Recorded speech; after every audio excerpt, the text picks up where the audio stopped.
Hi food lovers, welcome back to my channel Manisha's kitchen. ఈరోజు మన కిచెన్లో స్వచ్ఛమైన గేదె పాలతో చేసుకునే జున్ను రెసిపీని ట్రై చేద్దాం. ఈ రెసిపీకి 1 కప్ జున్ను పాలకి 2 కప్ల నార్మల్ మిల్క్ యాడ్ చేసుకోవాలి.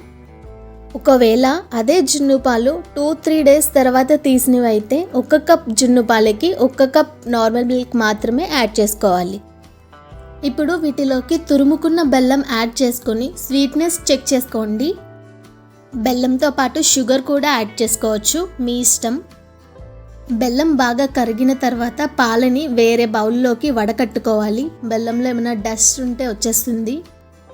తరువాత మిరియాలు యాలకుల పౌడర్ యాడ్ చేసుకోండి, 1 or 2 స్పూన్స్ మీ టేస్ట్కి తగ్గట్టుగా.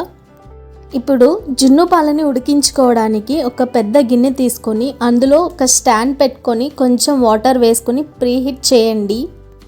తరువాత ఈ జున్ను పాల మిశ్రమాన్ని అందులో పెట్టి 20 to 30 minutes ఆవిరిపై ఉడికించాలి.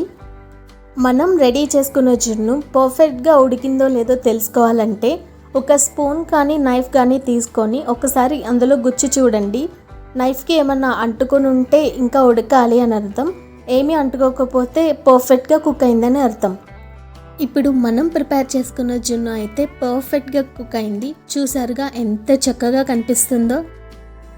ఈ జున్నుని ఇలా వేడివేడిగా అయినా లేదంటే ఫ్రిడ్జ్లో పెట్టుకొని చల్లగా అయినా తినొచ్చు. నేనైతే దీనిని డైరెక్ట్గా బాక్స్లోనే ప్రిపేర్ చేశాను, మూత పెట్టుకోవడానికి ఈజీగా ఉంటుంది.